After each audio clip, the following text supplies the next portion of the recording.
नेहा अपनी सहेली रिया के साथ कॉलेज के बाहर खड़ी थी जब एक बुजुर्ग महिला ने उसकी तरफ देखते हुए कहा, आजकल की लड़कियों को देखो, जरा भी संस्कार नहीं दिखते इनके पहनावे से।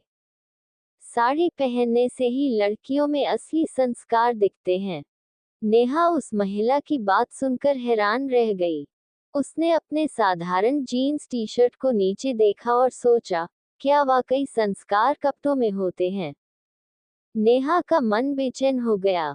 वह सोचने लगी कि क्या सच में एक लड़की का पहनावा उसके चरित्र और संस्कारों को दर्शाता है। क्या एक साड़ी पहनने वाली लड़की को ही संस्कारी माना जा सकता है, और जो जीन्स टी शर्ट पहनती है वह संस्कारों से परे है? उसी दिन शाम को नेहा ने अपनी माँ से इस बारे में बात की। उसकी माँ, जो खुद आधुनिक सोच रखती थी, मुस्कुराते हुए बोली, संस्कार हमारी सोच और व्यवहार में होते हैं, नेहा। कपड़े सिर्फ हमारी पसंद और आराम का जरिया हैं। एक लड़की का असली संस्कार उसके पहनावे से नहीं, बल्कि उसके आचरण, उसकी बातें और उसके विचारों से झलकता है। साड़ी हो या जीन्स, ये सिर्फ कपड़े हैं, संस्कार नहीं। नेहा को अपनी माँ की यह बात दिल से छू गई। उसने तय किया कि वह किसी की सोच से अपने पहनावे या अपने व्यक्तित्व को नहीं बदलेगी। कुछ दिनों बाद कॉलेज में एक सांस्कृतिक कार्यक्रम का आयोजन हुआ, जिसमें नेहा ने अपनी प्रस्तुति दी।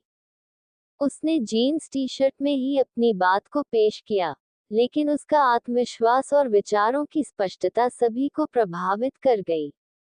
उसकी बातें सुनकर कॉलेज के प्रिंसिपल ने कहा, संस्कार किसी के कपड़ों से नहीं, उसके विचारों से झलकते हैं। नेहा ने ये साबित कर दिया कि सच्चे संस्कार दिल और दिमाग में होते हैं, न कि सिर्फ साड़ी में। इस घटना के बाद नेहा को कई लड़कियों का समर्थन मिला। सभी ने महसूस किया कि उन्हें उनके कपड़ों से नहीं, बल्कि उनके व्यक्तित्व और विचारों से आंका जाना चाहिए। ये कहानी हमें ये सिखाती है कि संस्कार कपड़ों में नहीं, बल्कि हमारे विचारों और आचरण में होते हैं। हमें दूसरों को उनके पहनावे से जज करने के बजाय उनके अंदर की अच्छाई और संस्कारों को देखना चाहिए।